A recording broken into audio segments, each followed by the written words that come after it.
North Korea's totally legit car industry by Donut. So I'm going to It's a cold assume January. that they just make what's it called? Like for example they make a Mercedes, but it's not actually a Mercedes. It's just build it, they build their own, and they say, oh, it's the official Mercedes, but no, it's a fake one. That's what I'm assuming. So let's It's a get into cold it. January morning, and a man in a long military coat steps through the front door of his high rise luxury apartment and climbs into his warm, pristine Mercedes. Except it's not warm and it's not pristine, it's a fake. Welcome to Pyongyang, the capital I of knew North it. Korea, where nothing is as it seems. The story of cars in North Korea goes much deeper than a fake Mercedes. It's against international law to supply North Korea with cars. So, how do they have them? Oh, It's a wild story involving a black market, counterfeits, and the largest automotive heist in history. My name's wait, Jimmy, they and stole today in the cars. Lore Garage, it's the crazy story of cars in North Korea. North Korea has the lowest rate of car ownership in the world. Estimates say there's only about 30,000 cars there, just one for Damn. every 800 people. The US Mm. has more than 600 times that many. While the roads of Sick. Pyongyang are famously huge 6-lane monstrosities designed for massive military parades, they remain hauntingly empty compared to the gridlock of other Asian megacities like Seoul and Tokyo. This drought of Mm. cars is no accident. Officially, private car ownership has been forbidden for decades and is reserved only for the highest ranking party elites, or maybe Of for course. Dennis Rodman when he's there on vacation. But the biggest reason for their lack of cars is their national government mandated philosophy, Juche. I'm gonna say this word a lot in this video. Juche means self reliance. This applies to everything from raw materials to manufacturing. No American Re- metals, no Mexican brake pads, no German transmissions, Oh, okay. and definitely no reliable British electronics. Okay, so no importing stuff from other countries. They basically want to be self-sufficient, like in like every possible way. The problem for the North Korean auto industry is that Juche is completely incompatible with car manufacturing. Every Yeah. car is a result of a really complicated global supply chain. Keeping everything in Mm. one country, especially one as small as North Korea, is basically impossible. And so they've had to do some, I think the term's borrowing, to get started. And to do that, they copied some It's homework just from stealing. their BFFs, the big hairy bears of Russia. After the Korean War, the Soviets helped the DPRK build their first auto factory in Sungri. The first vehicles to roll off the line here were the Sungri 50H, which were just carbon copies of the Soviet Gaz 51. This truck was Mm. actually the perfect vehicle for the moment when you're living in a country that had a ton of bombs dropped on it. Even today, in 2026, it's estimated that there's only about 450 miles of paved roads in the entire country, and the other Wow. 47,000 miles are just dirt. I would absolutely love to see Justin's little Subaru conquer North Korea. I don't think that'd be that hard, right? Just gotta go across a couple minefields. That thing's got the lift, it's got the skid plate. These rugged military trucks might have helped get the country back on its feet, but they weren't really anything to write home about. They weren't very well produced and were inferior to the Soviet versions in almost every single way, which is saying a lot. Eventually, the state needed more than cheap, underpowered trucks. They needed buses, fire trucks, and tractors. But with that Juche philosophy and no other Soviet blueprints to rip off, they were stuck with them. And so the Sungri factory, which was renamed to the Victory plant, started converting the 58th into all kinds of different vehicles. And the results were about as good as you'd expect. It was kind of What? Juche light. These vehicles weren't really North Korean in the true Juche sense, but they were made in the country by Korean workers, and to their credit, they were very creative in modifying what they had to fit their needs. But at the end Wow. of the day, these cars frankly sucked, and a hunger was growing for something better. In 1974, North Korea's dictator Kim Il sung wanted some creamy little Mhm. wagons for him and his rich buddies. But there was a problem. Their auto industry hadn't changed in 20 years, and the cream was starting to get sour. So, Supreme Leader Kim went to his boys with a supreme plan. Let's just steal them. Since they couldn't steal any cars off Yeah, their biggest great enemies like plan. the United States, Germany, and Japan, where the world's biggest automakers were, their options were pretty limited. Eventually, they landed on sweet old trusting and politically neutral Sweden. Sweden foolishly offered Wow. them 1,000 Volvo 144s for about 73 million bucks. Kim Il-sung said, yeah, sure, that should be fine. And soon, 1,000 of these cars made their way to Pyongyang. Back in Sweden, though, the Volvo guys were patiently waiting for their check to roll in, and it Oh, never they never did. got it. Kim Il-sung straight up Damn. robbed them.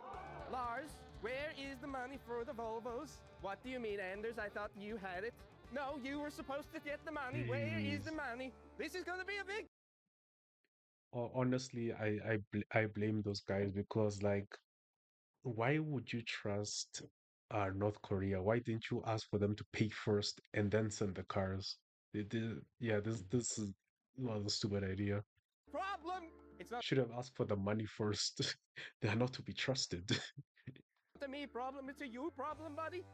52 years later, these creamy little Volvos can still be seen in downtown Pyongyang being used as taxis and private cars to ferry government elites. And North Korea still hasn't paid for them. Every year since this ordeal, the Swedish government mails the DPRK the bill with interest. And as of 2026, the tab has exceeded $330 million. That's a lot of IKEA plushie sharks. That they will never Volvo pay. eventually turned to the Swedish government, who had insured the entire deal to get their money. In the end, the Swedish taxpayers footed the bill for what is no joke, the biggest car heist of all time. Dominic Yeah. Toretto could never. By the late 80s, North Korea had run out of stolen Volvos, and they needed something new. In the DPRK, black market Mercedes became all the rage, the ultimate status symbol for the elites. It showed they were above the law. Juche for you, luxury for me. But the more Mercs that landed at Korean docks, the harder it became to get them into the country. This is because North Korea has a lot of international sanctions that ban sending stuff to the country, including cars. Once everyone started catching on that cars were being snuck into North Korea, they cracked down. It eventually became so complicated and expensive to get cars into the country that they had to find a new solution. All of these years later, the Victory plant was still the heart of North Korean auto production. They had expanded their output since the days of the Sungri 58 and created a new brand called Kangsang, which literally means self-reliance.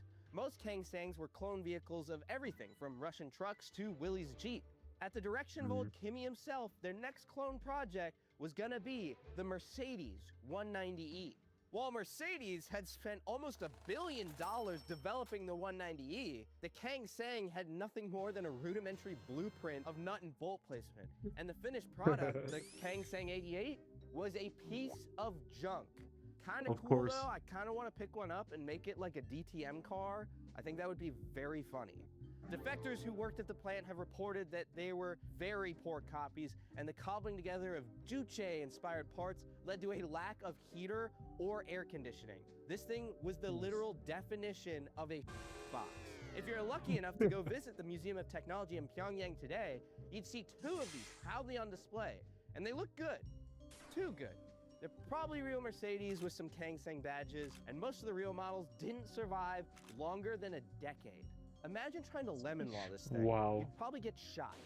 So what do North Korean roads look like today? Well, they actually aren't as empty as you may think. In fact, there's a ton of legit Dacias and Volkswagens running around. But if cars are illegal to import here, how is this possible? It's not very Juche, is it?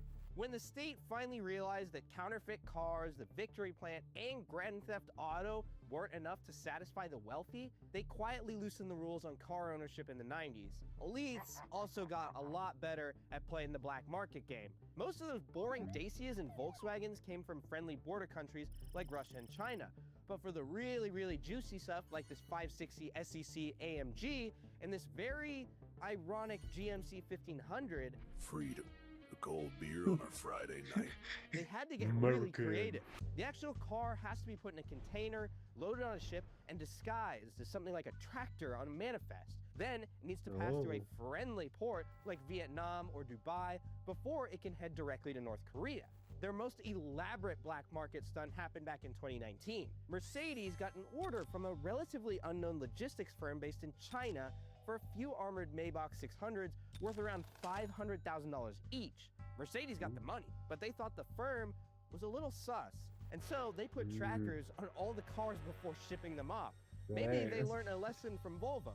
41 Yeah, days after they left definitely. Europe, the shipping containers were surprisingly sent to Osaka, Japan. There, they were transferred to a new ship flying the flag of Togo that was headed to Busan, South Korea. It left the port and went dark almost immediately. 18 days later, the cars were Wow. traced to Pyongyang, where they were seen being used by North Korean leadership, and that ship from Mm, Togo, it was probably North Korean all along. But this isn't just a story about wealthy communists living above the law. There's actually something really interesting happening for people outside of the elite inner circle. A new system of gray market rentals has emerged in North Korea and has started to change the social fabric around the capital. It's not exactly cheap. It's around $100 a day in a country where monthly income can be even less than that. But it's offering some jeez. people their first taste of a kind of freedom they could have never experienced even a decade ago. People are taking these cars to secluded places they could never reach on foot or public transport, and are even renting them to go on dates. Yo, anybody want to grab the girls and go to Chosin Reservoir? That's for all those military history nerds. You know what I'm talking about. North Korean women who have previously been left out of even more social freedoms than men are also renting cars. Some of them have even managed to start their own rental businesses to earn their own income. You could look at this as the Ooh, elites just using their special privileges to make some extra cash off the less fortunate, and you wouldn't be wrong about that. But I think there's yeah. something else happening here. This isn't just about getting from point A to point B. North Koreans are getting a taste of the freedom that most US teenagers experience when they get their license. It's self-determination in a really oppressive society. It's real juche, and it might just be a small win, but it's one worth celebrating. That's all the lore you need to know about North Korea's car history. Thank you Wow. guys so much for watching. Leave a comment down below if you guys are enjoying this series. I'm having a bunch of fun. I love telling you guys stories. It's what I want to do. You guys rock, and remember, cherish every moment you make, because you never know when the sun is gonna blow up. Bye. While you're here, check out this video that I think you might like as well.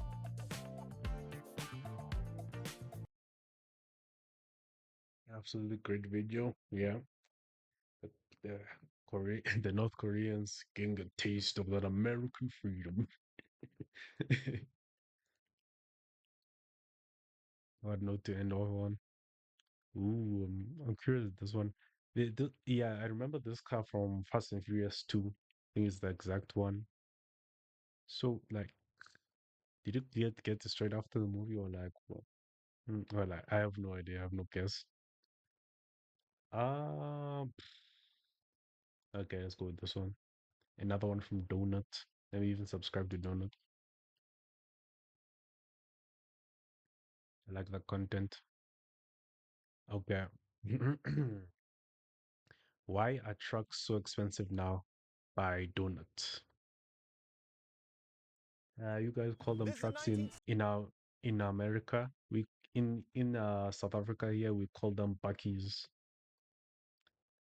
I don't understand why you guys call well maybe it's because so big in America you guys call them trucks.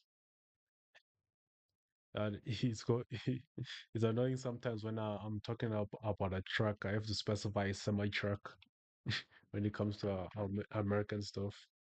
This is a 1967 Ford F-250, one of the most iconic pickup trucks in American history. And brand new, this thing went for $2,500, or in today's money, about $24,000. And this is a brand new F-250. This thing's got screens, plural. It's got radar. It's got all the high-tech goodies that you could ever want. And it's also got a pretty hefty price tag. So what the hell happened? How did Man. these trucks get so expensive? And are you really getting your money's worth? Well, today, you and me are gonna find out. Nope. First things first, we got to test what trucks are best at, which is towing. Now, towing has always been pretty straightforward, but here's the thing. This truck takes it a step further, okay? I don't even have to line it up to the hitch. I can just hit this button right here. Press and hold Pro Trailer button to start. What the hell is this? I'm not doing anything. I'm not touching the brakes. I'm not touching the steering wheel.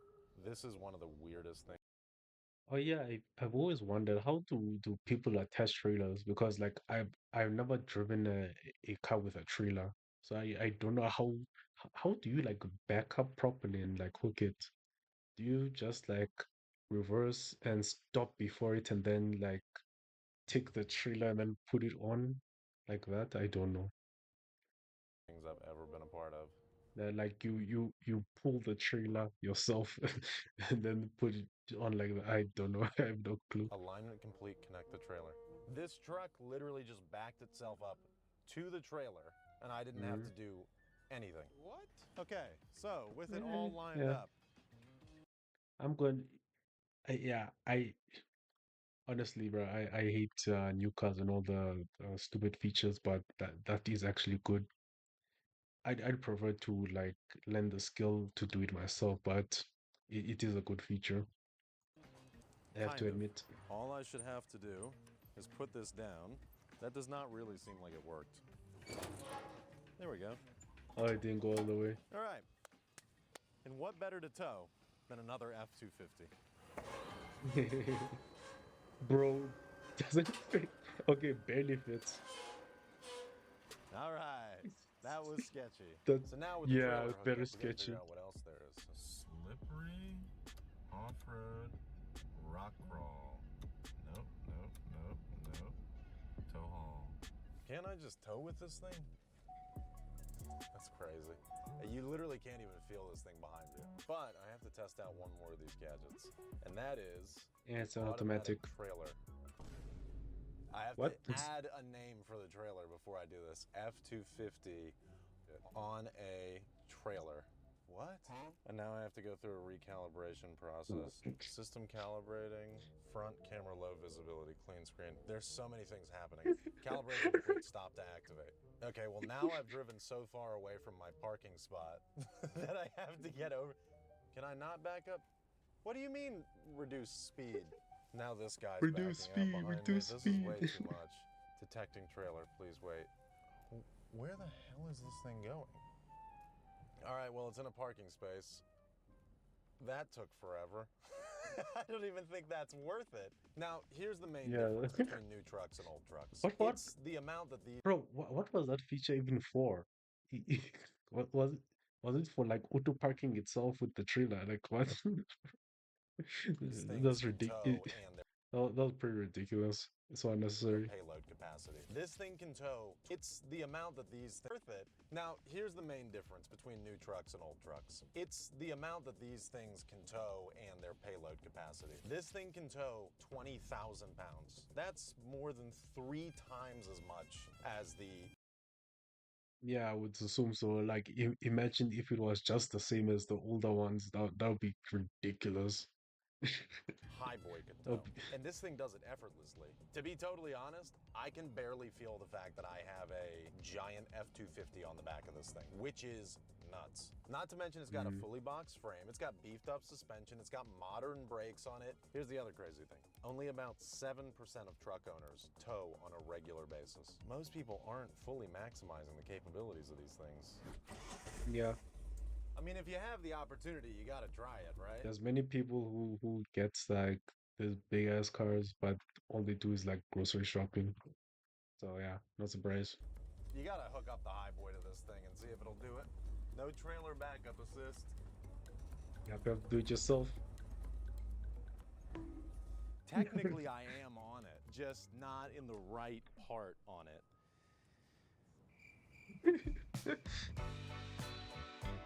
What's up, guys? We wanted to let you know that we are relaunching the Donut Media website with all new merch, new colors, new logo styles. Look at this giant wrench.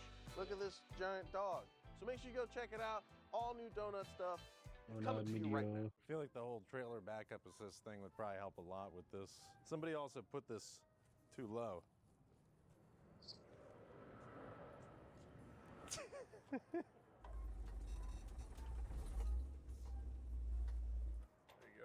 Thank you, Mason. I heard the tailgate pop. I don't know what that's about. Oh, Now, in good conscience, I cannot go Didn't out on the realize street that. with this because I will put someone else's life at risk. But I'll go around here. no, look Oh, how yeah. low the back is. Oh, old trucks can't tow Jeez. as much. Old trucks can't do as much. This whole thing is rattling like crazy. The steering actually does feel better, which is insane. So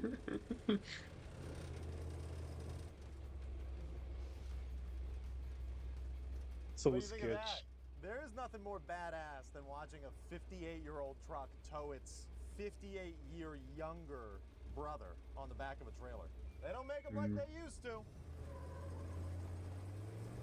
Towing gives you an idea of what these things can do on road day to day, but going off road, that's a different story. Back in the day, off-road capability was pretty straightforward. It was leaf springs, solid axles, and ground clearance, and that was your entire off-road package. And as long as nothing on this mechanically failed, you would Wow. just keep going down the road. It wasn't exactly comfortable, but it was durable. However, today, everything's computer. And shout out to Gosh Ford Temecula, who gave us this 2020 Bro, what's going on with my models? It's so uncalibrated today. It keeps doing weird stuff. Okay, is it straight now? Yeah. F250 Platinum Tremor that literally to gosh, but it was durable. However, today, everything's computer. And shout out to Gosh Ford Temecula, who gave us this 2026 F250 Platinum Tremor that literally came out like 2 weeks ago for us to use and film for the week. This is the Tremor package on this F250. And what that means is this is the most off-roady version of the F250. It has things like rock crawl mode and trail control, and it's got a rear locker and a front limited slip. It's got all kinds of things that you need for off-road. Here's the thing. These modes, I think, are kind of a gimmick. All it really does is change some of your throttle inputs, steering inputs, and your shift points. And honestly, if you have access to ForceScan, which is Ford's scan tool, you can program it into any one of these vehicles because it's just a bunch of ones and zeros that tells the computer to do something different. So, one thing I do very much like about the interior that I haven't mentioned yet is the column shifter. I can't stand those dials and stuff. Just give me the column shifter, and it does also allow you to shift the gears manually through this if you want to, which is helpful for off-road stuff. Yeah, that's and towing, good. That's and nice. a lot of other things. Here's the other thing that we haven't really talked about. How many people are really taking out their $100,000 truck to go off-road? I mean, I don't think the majority of people are. I think the majority of people that have these trucks, they're spending their entire life on the road. I know there's some of you that go out and wheel these things like Yeah, but though, why, why would they get an F250 though? Just get an F150. And I guess what am I saying? Americans just get the biggest thing, even though they don't need it. Like, yeah. Why am I even surprised? I shouldn't be surprised. No, when people buy like unnecessary trucks that they don't need, I always think about the F150. But there's also people who buy the F250. It's just I'm thinking in my mind since it's like a a a bigger, more expensive version. I assume peop people who don't need that kind of thing would buy it less because they just get the F-150. But I don't know the stats on that. crazy, but that's like 10 of you. So that's kind of the benefit of having that. You know, if I take that thing off road and it gets banged up or dented or whatever, Yeah, it doesn't I matter. don't care. It can all be replaced. It's simple. It's a culture shift. These trucks went from being rugged workhorses to being big status symbols that get parked outside of Costco on the weekends. So in Yeah, the brochure, these features look great, but for most buyers, they'll never get used. They're just expensive bragging rights. So are you paying for off-road capability or just the idea of having it? So these trucks are super capable the idea. off-road, but where most people spend their time is right here on the road. This whole thing is about as analog as it gets. Totally guessy steering, no idea if it's gonna turn whatsoever. This is not a truck you would or would want to drive on a daily basis. But man, the smell of gasoline and everything rumbling around you, I don't know, you can't beat how good these feel. Holy. I am not in control of where this thing goes. Everything around me is shaking. It's a beast, though. I mean, this is a tank. This thing, there's a Yeah, if you guys have never driven like a old like buggy or basically pickup truck, it bro, it's so shaky. Like I've driven one of them. It was a Nissan Hardbody. I've talked about it before, but yo, that thing shakes so much. It was my first time driving like a diesel car, and your diesel is much harder than uh I mean, diesel is much harder than gas when it comes to the shifting. Reason that When it comes to manual, yeah. I'm in And I only realized that while driving. I did so bad that time, bro. 2025 still driving this thing, and it's because it was made to last for forever. But there is a reason that we've come so far from these, and it's because these things are hideously unsafe, not economical at all, and they're just terrifying to drive. In driving this thing, operating it, it Yeah. still feels like a truck. The steering's pretty heavy, you feel that solid front axle, solid rear axle. The leaf springs are pretty oversprung when you don't have any weight in the bed. But on the inside, you're just sort of covered in this luxurious experience. The seats are super comfortable, they're wide, the back of it's wide. I have a massage seat on the front. And you know, with all this luxury and at a price of $100,000 for this truck, what's the point of even driving this thing yourself? I mean, at this point, can't you just afford a driver of your own? Yeah. Thank you. Please, sir. Spending such a ridiculous amount of money. Thank you. Why all the way How's around? your day going today, Master Deal? Wonderful. Wonderful. Let's hit the road. Master Deal, shall I take you to the Chinese buffet? That'd be delightful. Thank you very much. It's an appropriate place for this truck and a meal fit for a king. Sir? Sir, Sir, I must tell you that I hate my life, sir. why, boy? So, driver, what are your thoughts on this vehicle? This fine automobile drives like a very large and heavy truck. Anything else? It's very big. It's fucking huge. I dude. This I feel like I'm about to like hit every car on the side of the road. Well, Tristan, one big thing about these trucks is they're quite long. So if you wouldn't mind just parallel parking over here to Ooh. let me Of know. course. Shouldn't be a problem at all. Pretty civilized. Oh, whoa! 360 cameras, backup camera. This guy almost hitting you. Yep. I don't even know what to look at. There's so many things to look at.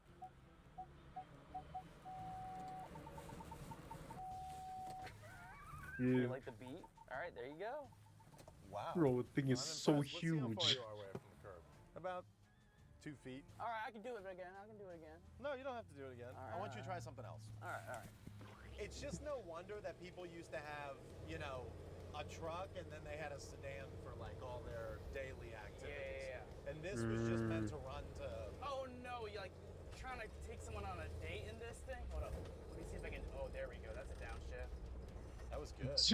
I kind of do want to put the seatbelt on. I'm not gonna lie. I know that it's just gonna hinge my face into the steering wheel. This is all the seatbelt we have. Is just a Yeah. lap belt. This is probably the worst steering I've ever experienced in anything I've ever driven. This is what I meant. That solid axles have come a long way.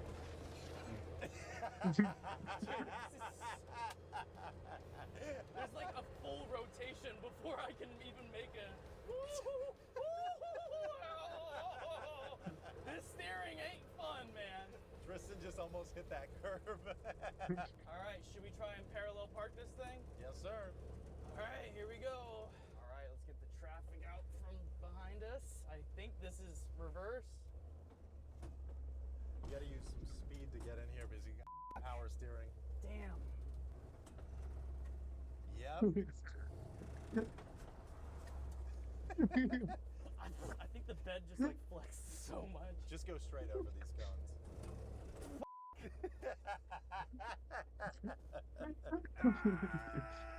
I need to go to the gym, dog. If there were any cars over here, you'd be so high in insurance costs right now. Yeah. All right, we're here. You feel that's good?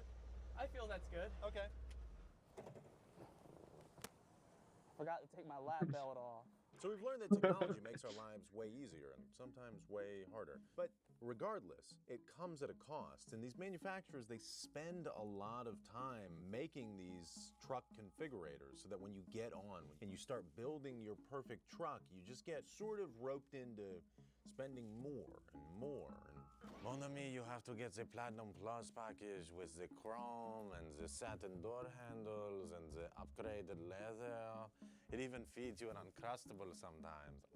Brother, if you're going down to Daytona, you better get that high output engine. You're gonna need that sucker. See, this is how it happens. This is exactly how it happens. See, they know you've invested into buying a truck already, and you're not gonna abandon your strategy anytime soon, and you're just gonna keep sinking and sinking and sinking more cost into more expensive packages because, look,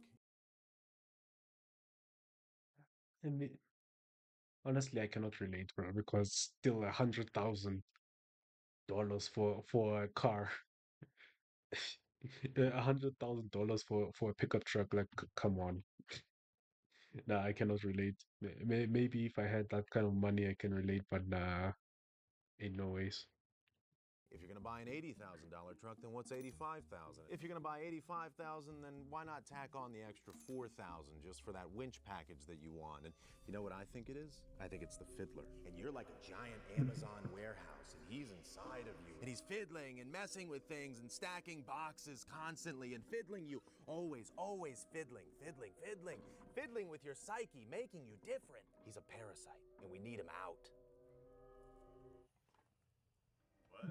The tech is incredible, the luxury is undeniable, but the utility of it is often optional and it's expensive. But luckily, we do still have some affordable options. May I present to you the Maverick? This is the Ford Maverick, a brand new truck that you can drive off the lot for less than $30,000. Truck guys Yeah, love to hate it. They say this thing is too that was a good small. It's price. not a real truck. But here's the thing. This thing will do a lot less duty than the Super Duty. You know, it's got a 1,500-pound payload. It's got 4,000 pounds worth of towing capacity. But for most people, this is all the truck they would ever need. And especially if you're Yeah. looking for a truck in the city, this thing might be it because it gets over 30 miles to the gallon. Super efficient. So if you need to tow a yacht, sure, get Wait, I just realized, do you guys in the US not have a Ford Ranger? Because yeah, this is so strange to me.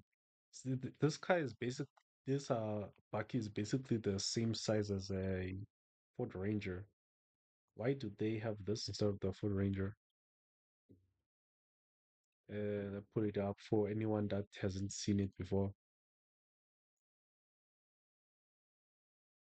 Not the not the latest ver I think the latest version is a tiny bit bigger. Let me get the older version. 2012? Should I go that? No, let me go to 2018. Yeah, like this one. And then just for comparison, uh, Ford Ranger versus F-150. Yeah, so here's the latest one. Size comparison with the F-150. Yeah, and here's with the older version, 2018 version. See the big difference. And see with the F-250 since that's the one it's making a video on. Jeez. Jeez, bro. Yes, it's massive. Yeah, bro. I've been inside a I think a 2012 F-150 before. Oh yeah, I've been also inside a 2022 version of also a F-150. I forgot about that one. So I've been in like two different F-150s, but I've never even seen a F-250 in real life. Like, geez, look at it, bro. Yes, that thing is huge. the Super Duty. But if you're just rearranging some furniture or just taking your dog to the park for a walk, this is it. But the reason I pulled this thing out is because I wanted to prove that a truck doesn't have to be huge or super expensive to be useful. These things are great. You could tow your Oh yeah, and by the way, the times I got inside the F-150 was uh happened both in when I visited Ghana. Yes, this is model. Yeah, when I went back to Ghana just to like visit. In South Africa here, we actually don't have F-150s, and we definitely don't have F-250s. So the Ford Ranger is basically the biggest buggy we have. little Miata down to a track day with one of these. Like, you can do a lot of stuff. The uh Ford Ranger and Toyota Hilux. Yeah, basically those range of cars. Also have the Volkswagen Amarok and some others. But yeah, basically that size of cars of uh Akis. with this. But here's the thing, buying the truck is only half the story. Because once you own one, that's when the real costs really start. Thank God, though, these old trucks were pretty simple. You could fix everything on a weekend with a socket set. Yeah. And if you blow your engine, This is my biggest pet peeve, the managing the car, because with these newer cars they have so much tech in them that like servicing and like fixing stuff that breaks, it costs so much compared to older cars. That's why even with that useful what's it called, backing up to the trailer system, I'm still like not really with it because of cost of fixing the thing. Like I'd rather have like the least amount of tech in my car. Like most of the tech is useless anyway, and then it makes the car even more difficult to fix. $500 jet boat engine fits right in here. Holy hell. This thing Jeez, takes look at that. 15 quarts of oil when you do an oil change, and it's $350 at the dealer. And here's the thing, doing any of your own maintenance on this thing, it'll immediately void your warranty. So you're better off taking it Of to the course. dealer. Now, emissions equipment is something you might not think about when you buy one of these new diesel trucks these days, but the DEF system, diesel exhaust fluid system, is basically a tank that's in your truck that contains water and urea. And that actually gets sprayed into your exhaust and helps clean up everything that comes out of your tailpipe. You have to have these. These are required by the federal government. Seems pretty simple, right? It's good for the environment, but here's the problem. See, if you get a faulty sensor or a dirty injector in your DEF system or something like that, it'll throw this truck into limp mode. Now, this engine actually does not need the DEF system for the engine to run appropriately, but since it's programmed into the ECU, it'll make this truck only run at 5 miles an hour until the DEF system is fixed. And this system is not simple. Look, the Artificially DEF system breaking a actually truck. needs its own heating element so that it can heat the DEF tank, because the DEF tank has water in it and that can freeze in colder temperatures. Not only that, but all the routing for that DEF system is through the exhaust system, and that's very complicated. And if something goes wrong in there, you might actually have to have the entire cab of the truck lifted off of the frame to fix it. You're not doing that in your backyard. And that speaks to a larger issue with these trucks. With a truck like the Highboy, you can do 90% of your own repairs in your driveway on your own time. And if you live in the heart of rural America, that sort of simplicity is key. With these new trucks, you're almost always forced into dealer repairs because the house always wins. And it's not just repairs, of course, there's registration costs, insurance costs, and even your interest rate on your loan. Take 5% interest rate on a $100,000 truck loan, and over the course of time, you're essentially paying for a brand new Ford Maverick just in interest alone. And these eat into family budgets, all these costs that add up. And that brings us to the big picture, the money. Back in the mid-2000s, the average new truck price was around $28,000, whereas nowadays it's nearly $60,000. That's more than double. So why are trucks so expensive? Because it's not just inflation. It's because the entire auto industry redesigned themselves around trucks. Here's the deal. Trucks play by a completely different rule book than cars do. Trucks fall under much looser emission standards than passenger cars. And automakers figured this out decades ago. Why do you think Ford killed every sedan in their lineup? And the bet paid off because trucks and SUVs now make up 80% of automaker profits. They're actually cheaper to build per pound than cars are, and they sold for higher markups. And here's where we get hooked, because we get lured in with base model pricing. But it's so stripped down that it leaves us wanting more. And if we're gonna spend that much money, we might as well spend a little more to get what we really want. It's like getting popcorn at the movie theater. You know, the small is so tiny, and then the medium is not much cheaper than the large, and so we just get the large and we're happy. I just got the large because Every I'm size badass. tastes the same. And it's the same thing with trucks. I mean, remember that brand new Land Cruiser that we had? That $65,000 base model interior, it felt pretty bare bones. And you start thinking to yourself, well, for a couple $1,000s more, it's only a couple bucks more on my monthly payment every month, and I can get some nicer features in here. And that starts to add up. Remember earlier when we talked about trucks going into that more luxury territory? Well, yeah, of course, because they're no longer tools. They're lifestyle products. All these luxury add-ons and tech packages and all that stuff, and prices keep climbing. You know why?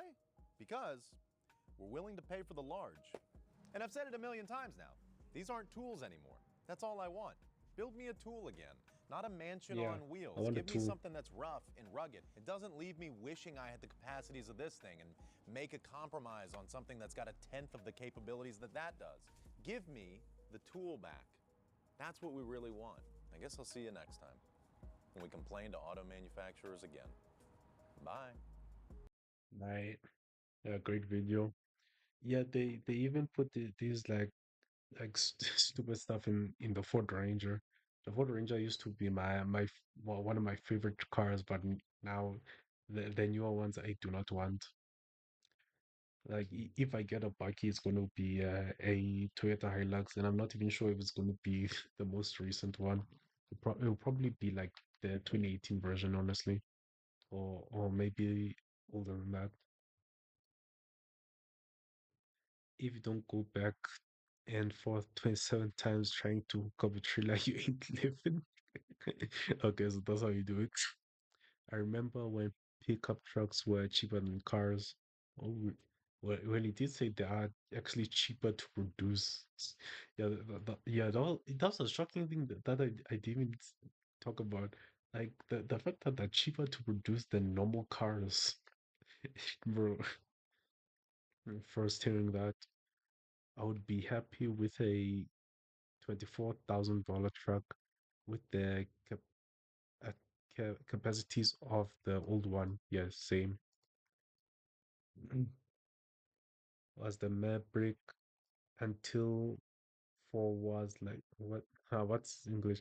That was the Maverick until four. I think Ford was like, yeah. That was the Maverick until Ford was like, let's slowly increase the price and rear end our customers. Yeah, basically.